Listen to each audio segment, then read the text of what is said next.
دسترخوان بچھایا جائے، ہاتھ وغیرہ دھو کر اچھی طرح سے کھانا وہاں رکھا جائے، اور اس کے بعد جو ہے نا جتنا کھانے کی ضرورت ہو اتنا کھانا لیا جائے اور اس طرح کھایا جائے۔ یہ اسلامی طریقہ ہوا، مسلمانوں کا طریقہ ہوا، قرآن و حدیث کا طریقہ ہوا۔ لیکن آج مسلمان قرآن و حدیث کو بھول کر مغربی تہذیب پر عمل کرتے ہیں، اور جس میں کتنا سارا کھانا برباد ہوتا ہے۔ ذرا آپ سوچئے کہ بڑی بڑی شادی پارٹی میں جتنا کھانا برباد ہوتا ہے اتنے میں تو غریب لوگوں کی غریبی مٹ سکتی ہے۔ آج سوسائٹی کے اندر، سماج کے اندر ایسے لوگ ہیں جن کو اچھا کھانا نصیب نہیں ہوتا ہے نا، جو بھوکے سوتے ہیں۔ لیکن ایک وہ لوگ ہیں جہاں لوگ بھوکے سو رہے ہیں، اور ایک ہم لوگ ہیں جہاں کھانا برباد ہوتا ہے، کھانا بیکار جاتا ہے۔ اسلام نے اس طریقے کو منع کیا ہے، اور اسلام کا جو طریقہ ہے ہم مسلمانوں کو اس طریقے کو اپنانا چاہیے۔ تو شاعر نے بوفے ڈنر کا مذاق اڑایا ہے، اور کھڑے ہو کر جو لوگ کھاتے ہیں اس پر طنز کیا ہے، اس کو نشانہ بنایا ہے، اور اسلامی طریقے کو اپنانے کی دعوت دی ہے۔ تو یہ نظم ہے کھڑا ڈنر، اس کا خلاصہ امید ہے کہ آپ سب کو سمجھ میں آ گیا ہوگا۔ اگلا سوال ہے، صنف غزل سے اپنی واقفیت کا اظہار کیجیے۔ یعنی غزل جو ہے اردو میں غزل، اس کے بارے میں آپ کو لکھنا ہے۔ صنف غزل سے اپنی واقفیت کا اظہار کیجیے۔ سب سے پہلے آپ کو سوال بھی سمجھنا ہوگا۔ سوال جب آپ سمجھیے گا تبھی لکھ پائیے گا۔ پتہ چلے گا سوال کچھ اور ہے اور آپ لکھ کر کچھ اور آ رہے ہیں تو نمبر نہیں ملیں گے۔ غزل کے بارے میں جو کچھ آپ جانتے ہیں اس کو لکھنا ہے۔ صنف غزل سے اپنی واقفیت کا اظہار کیجیے۔ دیکھیے، غزل عربی قصیدے کی تشبیب سے ماخوذ ہے۔ غزل کس سے ماخوذ ہے؟ تشبیب سے۔ تشبیب کا کیا مطلب ہوتا ہے؟ شباب، جوانی، ہے نا، اور عربی قصیدے سے ماخوذ ہے۔ ماخوذ کا مطلب لیا گیا ہے۔ تو غزل جو ہے وہ عربی قصیدے کے اندر جو تشبیب ہوتا ہے اس سے لیا گیا ہے، اس سے ماخوذ ہے۔ تشبیب کا تعلق جوانی سے ہے، یعنی تشبیب کا تعلق کس سے ہے؟ جوانی سے۔ غزل میں عورتوں سے حسن و عشق کی کہانی ہوتی ہے۔ غزل جو ہوتا ہے اس میں عورت سے لو، محبت، پیار، پریم، ان سب چیزوں کا اظہار ہوتا ہے۔ لیکن آج کل غزل میں موضوع اور مضمون کی کوئی قید نہیں ہے۔ پرانے زمانے میں غزل جو ہے وہ عورتوں سے پیار محبت کے لیے خاص تھا، لیکن آج کے زمانے میں موضوع کی کوئی قید نہیں ہے، آپ کسی بھی وشے پر غزل لکھ سکتے ہیں۔ غزل کا پہلا شعر مطلع کہلاتا ہے۔ غزل کا جو پہلا شعر ہوتا ہے وہ شعر مطلع کہلاتا ہے، اور آخری شعر مقطع کہلاتا ہے۔ جس غزل میں ردیف نہ ہو اسے غیر مردف کہتے ہیں۔ اردو میں آزاد غزل کا تجربہ کیا گیا لیکن یہ تجربہ ناکام ہو گیا۔ اردو میں کیا ہے؟ آزاد غزل کا تجربہ ناکام رہا ہے۔ اردو غزل شمال میں ولی دکنی کے ذریعے پہنچی۔ اردو غزل کے چند شعراء یہ ہیں: اقبال، فیض احمد فیض، فراق گورکھپوری، احمد فراز، عرفان صدیقی اور پروین شاکر وغیرہ۔ اب اس کو سمجھ لیجئے، غزل کیا ہے؟ غزل کے لفظی معنی ہوتے ہیں عورتوں سے بات کرنا۔ تو غزل جو ہے وہ عربی قصیدے کی تشبیب سے لیا گیا ہے، اور اس کا تعلق جوانی سے ہے۔ قدیم زمانے میں، پرانے زمانے میں غزل خاص موضوع کے لیے تھا، یعنی ایسی نظم جس میں عورتوں سے حسن، عشق، پریم، محبت کا اظہار کیا گیا ہو۔ لیکن آج جدید زمانے میں غزل میں موضوع کی کوئی قید نہیں ہے، آپ کسی بھی موضوع پر غزل لکھ سکتے ہیں۔ غزل کا پہلا شعر مطلع کہلاتا ہے، آخری شعر مقطع کہلاتا ہے۔ اور شمال میں جو ہے اردو غزل ولی دکنی کے ذریعے پہنچی۔ شمال میں کس شاعر کے ذریعے غزل پہنچی؟ ولی دکنی کے ذریعے۔ اور اردو غزل کے چند شعراء کے نام جیسے علامہ اقبال ہے، فیض احمد فیض ہے نا، فراق گورکھپوری ہے، احمد فراز ہے، عرفان صدیقی ہے اور پروین شاکر ہے۔ یہ سب کیا ہے؟ غزل کے شاعر ہیں۔ یہ سب غزل کے شاعر ہیں۔ اگلا ہے، صنف مرثیہ سے اپنی تفصیلی واقفیت کا اظہار کیجیے۔ مرثیہ کے بارے میں جو کچھ آپ کو پتا ہے اس کو تفصیل کے ساتھ لکھنا ہے، ڈیٹیل میں لکھنا ہے۔ سوال کا مطلب ہوا کہ مرثیہ کے اوپر آپ کو جو کچھ بھی معلوم ہے اس کو ڈیٹیل میں لکھیے۔ چلیے دیکھتے ہیں۔ مرثیہ عربی لفظ رثا سے بنا ہے۔ مرثیہ عربی زبان کا شبد ہے، عربی زبان، عربی بھاشا، عربک لینگویج کا شبد ہے، وہاں سے لیا گیا ہے۔ اور کس سے؟ رسا، رسا کا مطلب ہوتا ہے رونا دھونا ماتم کرنا۔ تو مرثیہ وہ نظم جو کسی کی موت پر کہی جائے، وہ نظم جو کسی کی موت پر کہی جائے اسے مرثیہ کہتے ہیں۔ مرثیہ جو ہے وہ حضرت امام حسین رضی اللہ عنہ اور کربلا کے میدان میں جو لوگ شہید ہو گئے تھے، شہداء کربلا، ان کے لیے مرثیہ خاص ہے۔ اس کے علاوہ کسی عام انسان کی موت پر جو مرثیہ لکھا جاتا ہے اس مرثیہ کو شخصی مرثیہ کہا جاتا ہے۔ مرثیہ کے اجزائے ترکیبی کیا ہے وہ نیچے بیان کیے گئے ہیں، میں پڑھ دیتا ہوں۔ مرثیہ عربی لفظ رسا سے بنا ہے جس کے معنی رونے اور ماتم کرنے کے ہیں۔ مرثیہ، ایک تو مرثیہ عربی زبان کا شبد ہے، نکلا ہے رسا سے، رسا سے مشتق ہے اور اس کے معنی ہوتے ہیں رونے دھونے ماتم کرنے۔ مرثیہ کس نظم کو کہتے ہیں؟ تو مرثیہ اس نظم کو کہتے ہیں جو کسی کی موت پر کہی جائے۔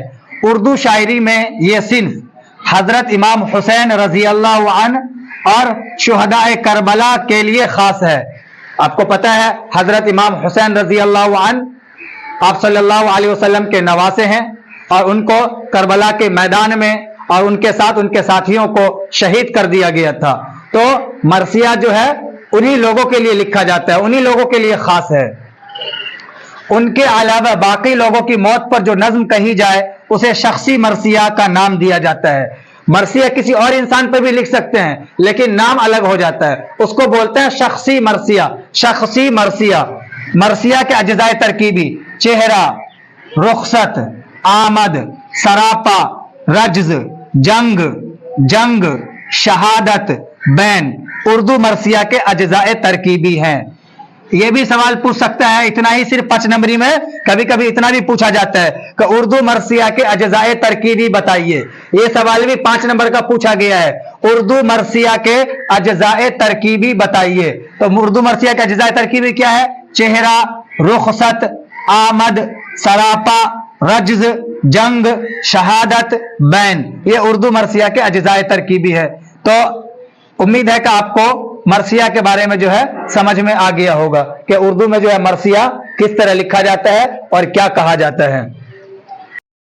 اگلا ہے صنف مثنوی سے اپنی واقفیت کا اظہار کیجیے، یعنی مثنوی کے بارے میں لکھنا ہے آپ کو، ہے نا۔ غزل بتا دیا میں نے آپ کو، اردو غزل، پھر مرثیہ بتا دیا، اب اس کے بعد میں مثنوی بتا رہا ہوں۔ مثنوی، مثنوی کیا ہے؟ عربی زبان کا لفظ ہے۔ مثنوی عربی بھاشا کا شبد ہے، عربی لفظ ہے، اس کے معنی دو دو کے ہوتے ہیں، دو دو۔ اس میں ہر شعر کے دونوں مصرے ہم قافیہ ہوتے ہیں، ہر شعر کے دونوں مصرے ہم قافیہ ہوتے ہیں۔ اس صنف کو عرب میں زیادہ شہرت نہیں ملی، یعنی یہ عربی زبان کا شبد تو ہے لیکن عرب میں اس کو زیادہ شہرت نہیں ملی۔ زیادہ شہرت کہاں ملی اس کو؟ فارسی زبان میں، بلکہ یہ فارسی زبان کی دین ہے۔ فارسی مثنویوں کو اردو کے مقابلے زیادہ شہرت ملی، جیسے شاہ نامہ فردوسی ہے نا، سکندر نظامی، بوستان خیال سکندر نظامی کی، ہے نا۔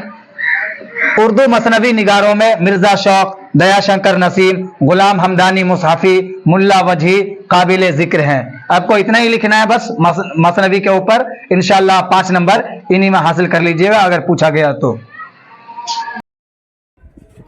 اگلا ہے زہر عشق۔ زہر عشق مثنوی ہے، شوق لکھنوی کی مثنوی ہے۔ اس کا ہم خلاصہ پڑھتے ہیں، یہاں لکھا ہوا ہے، پہلے میں پڑھ دیتا ہوں اس کے بعد میں آپ کو سمجھا دیتا ہوں۔ زہر عشق شوق لکھنوی کی مشہور و معروف مثنوی ہے۔ اس مثنوی میں شوق نے ایک سوداگر کی لڑکی کا ذکر کیا ہے۔ مثنوی نگار نے یہ بتایا ہے کہ اس کے پڑوس میں ایک سوداگر کا گھر تھا، وہ دولت مند اور بڑا تاجر تھا۔ اس کی ایک لڑکی تھی جو بہت ہی خوبصورت اور پڑھی لکھی تھی۔ اسے شعر گوئی کا بھی شوق تھا۔ ایک دن بادل چھایا ہوا تھا، موسم بہت ہی اچھا تھا۔ وہ تفریح کے لیے اپنے مکان کی چھت پر گیا تو اس نے سوداگر کی بیٹی کو اپنی سہیلیوں کے ساتھ بات چیت کرتے دیکھا۔ اس کے دل میں محبت کا تیر پیوست ہو گیا. آہستہ آہستہ اس کی سہیلیاں چلی گئی اور وہ اکیلی رہ گئی. شام ہونے کے بعد وہ بھی چلی گئی اور یہ ماحول ختم ہو گیا. یہ تو یہاں پر لکھ کر میں نے آپ کو دیا ہے. اب میں سمجھا دیتا ہوں آپ کو. شوق لکھنوی لکھنؤ کے رہنے والے تھے، اس لیے ان کے نام کے آگے لکھنوی لگتا ہے. شوق کا اصل نام تھا تصدق حسین خان اور شوق کے والد کا نام تھا آغا علی خان. شوق لکھنؤ میں پیدا ہوئے تھے اور شوق کی 3 مثنوی جو ہے وہ بہت ہی مشہور ہے. ان میں سب سے زیادہ جو مشہور ہے وہ ہے زہر عشق، اس کے بعد ہے فریب عشق اور اس کے بعد ہے بہار عشق. زہر عشق، فریب عشق، بہار عشق، یہ تینوں مثنویاں شوق لکھنوی کی لکھی ہوئی ہے. یہاں پر ہم زہر عشق کا خلاصہ پڑھیں گے. زہر عشق جو ہے وہ شوق کی ایسی مثنوی ہے جس نے شوق کو اردو ادب کی دنیا میں بہت ہی زیادہ شہرت دلائی. ہوا یوں تھا کہ ایک سوداگر تھا اور وہ سوداگر جو تھا وہ بہت ہی دولت مند اور کاروباری تھا. اس ٹکلو کو بولا یہیں پر رہنے کے لیے، دیکھ خراب ہو گیا نا.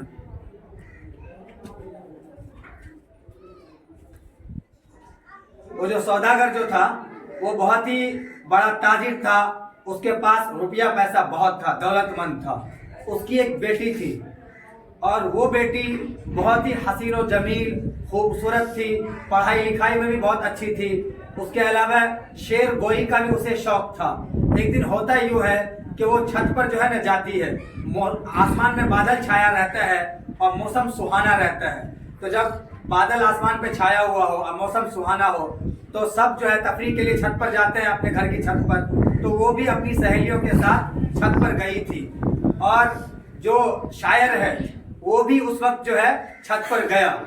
تو اس کی نظر جو ہے وہ سوداگر کی لڑکی پر پڑ جاتی ہے اور نظر پڑتے جو ہے سوداگر کی لڑکی اس کو پسند آتی ہے اور اس کے دل میں جو ہے عشق و محبت اس کے لیے پیدا ہو جاتی ہے. وہ محبت اس سے کرنے لگتا ہے، محبت کا تیر اس کے دل میں پیوست ہو جاتا ہے اور اس کے بعد وہ اس کو تکتا رہتا ہے، اس کو دیکھتا رہتا ہے اور سوداگر کی لڑکی بھی اس کو دیکھتی رہتی ہے. لیکن شام ہونے کے بعد جو ہے سوداگر کی لڑکی کی جو سہیلیاں اس کے ساتھ ہوتی ہے وہ سب سہیلیاں اپنے گھر چلی جاتی ہے، وہ اکیلی رہ جاتی ہے. اس کے بعد جو ہے ایک کنیز جو اس کے گھر میں نوکرانی ہوتی ہے، وہ کنیز جو ہے اس کے پاس آتی ہے اور کہتی ہے کہ چلیے اماں جو ہے آپ کو نیچے بلاتی ہے. اس طرح جو ہے سوداگر کی لڑکی نیچے چلی جاتی ہے اور یہ ماحول جو ہے وہیں پر ختم ہو جاتا ہے. آگے پڑھتے ہیں مثنوی گلزار نسیم کا خلاصہ. گلزار نسیم پتہ ہے دیا شنکر نسیم کی مشہور و معروف مثنوی ہے. دیا شنکر نسیم یہ 1811 میں لکھنؤ میں پیدا ہوئے اور 1845 میں ان کا انتقال ہو گیا. شاعری میں نسیم جو ہے وہ آتش لکھنوی کے شاگرد تھے. تو گلزار نسیم کا خلاصہ ہم یہاں پڑھیں گے. اس سے پہلے میں آپ کو سمجھا دیتا ہوں. یہ بقاؤلی جو ہے، بقاؤلی کے بارے میں اس مثنوی کے اندر بتایا گیا ہے. بقاؤلی کس طرح جو ہے بادشاہ زین الملوک کے دربار میں وزیر بن جاتی ہے، اس کی تصویر یہاں پہ پیش کی گئی ہے. دیکھو گلزار نسیم دیا شنکر نسیم کی مثنوی ہے. اس مثنوی میں مثنوی نگار نے بقاؤلی کے آنے اور اس کے وزیر بننے کی تصویر پیش کی ہے. بقاؤلی پری زاد ہوتی ہے، بقاؤلی جو ہے وہ پری زاد ہوتی ہے اور بہت ہی حسین و جمیل خوبصورت ہوتی ہے. وہ اپنے محبوب تاج الملوک کو تلاش کرتے کرتے بادشاہ زین الملوک کی مملکت میں داخل ہو جاتی ہے. یہاں اسے بہت ہی خوبصورت منظر نظر آتا ہے، اس لیے وہ اپنی صورت بدل کر آدمی ذات کی طرح سلطان کی سواری کے سامنے کھڑی ہو جاتی ہے. اس کے اور بادشاہ کے درمیان بات چیت ہوتی ہے. بادشاہ اس سے متاثر ہو جاتا ہے اور اسے آدم زاد سمجھ کر اپنے دربار میں وزیر بنا دیتا ہے. بقاؤلی جو ہے وہ پری زاد ہے اور وہ محبت کرتی ہے کس سے؟ تاج الملوک سے. تاج الملوک اس کا محبوب ہوتا ہے تو وہ اپنے محبوب کو تلاش کرنے کے لیے نکلتی ہے. تو جاتے جاتے جنگلوں میں بھٹکتے بھٹکتے ایک ایسی جگہ پہنچتی ہے جو کہ